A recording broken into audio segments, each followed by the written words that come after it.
अस्सलाम वालेकुम। दूध से देसी घी बनाने का बहुत ही अनोखा तरीका मैं शेयर करूंगी आज आपके साथ। इसके लिए सबसे पहले जरूरी है कि आपने दूध को बहुत अच्छे से उबालना है। उबाल के इसे 2 से 3 घंटे फ्रिज में रखना है। फिर आपकी मलाई की बहुत अच्छी लेयर आएगी ऊपर, आपने वो बहुत अच्छे से उतारनी है। एक बर्तन में जमा करते जाना है। तो सारी मैंने मेल्ट कर ली थी पहले से और आपके सामने मैंने एक बर्तन में डाल भी दी है। अब इस सारे को हमने चूल्हे पर रख के गर्म करना शुरू करना है। फ्लेम आपने मीडियम ही रखनी है और चम्मच चलाते हुए इस सारी मलाई को गर्म करना 4 से 5 मिनट के लिए। जब तक ये सारी मलाई मेल्ट होती है तो आपने बराबर चम्मच चलाते जाना है ताकि बर्तन के तले पर आपकी मलाई ना लगे। थोड़ी देर तक पकाते हुए इसे आपने गर्म कर लेना है अच्छे से।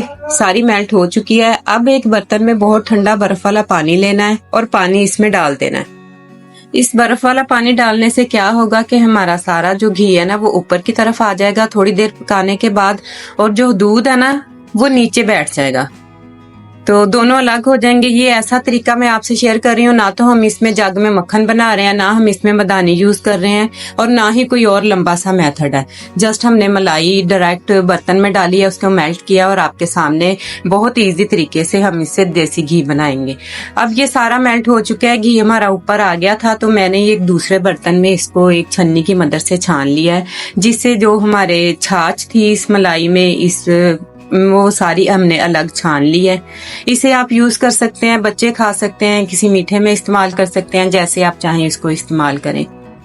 फिलहाल मैंने ये सारा छाछ जो छन्नी के ऊपर था मैंने एक डब्बी में डाल दिया और इसे बंद करके मैंने फ्रिज में रख लिया। इसे मैं बाद में इस्तेमाल कर लूंगी। दूध जो मैंने छान लिया था उसे पहले मैंने नॉर्मल ठंडा किया, फिर मैंने फ्रिज में 4 से 5 घंटे के लिए रखा। आपके सामने बहुत ही सख्त ऊपर देसी घी की तह अच्छे से जम चुकी है। अब मैं छुरी की मदद से 2 साइडों से छोटे छोटे से होल बना लूंगी आपके सामने, जैसा कि मैंने बनाया। बिल्कुल आपने इसी मेथड से आपने भी करना है। इसकी मदद से मैं सारा नीचे से दूध अलग कर लूंगी। ये जो दूध इसमें से अलग कर रहे हैं इसे आप बेशक पिए, चाय बनाएं, या इसका दही बना के आप इसकी कड़ी बनाएं, जैसे मर्जी यूज करें, किसी मीठे में यूज करें। ये दूध आपके लिए बहुत ही अच्छा मतलब परफेक्ट है। इसमें कोई भी ऐसी चीज नहीं है, कोई भी खटास नहीं है जिसकी वजह से ये दूध फटा हो।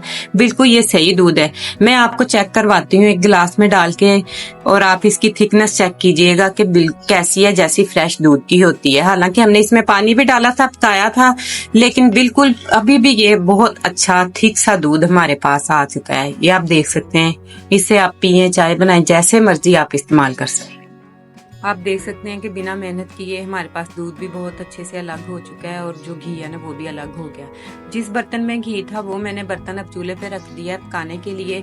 अब इधर 4 से 5 मिनट ही लगेंगे और हमारा घी बिल्कुल घर में खालिस देसी घी तैयार हो जाएगा, बिना मेहनत किए। बहुत ही अच्छा सा खालिस देसी घी।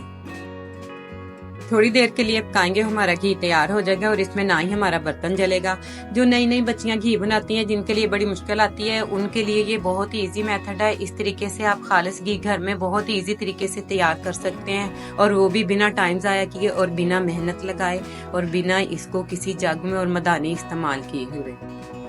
जब घी बन जाए तो आपने इसे फौरन ही नहीं डालना, थोड़ा सा ठंडा करना है। शीशे के जार में मैं डाल रही हूँ, थोड़ा ठंडा करें, इसे छान के डाल लें। वीडियो पसंद आई है तो लाइक कर दिया करें, शेयर करें, और दुआओं में मुझे याद रखें। मुझे कमेंट्स में बताएं कि आपको ये मेरा तरीका कैसा लगा।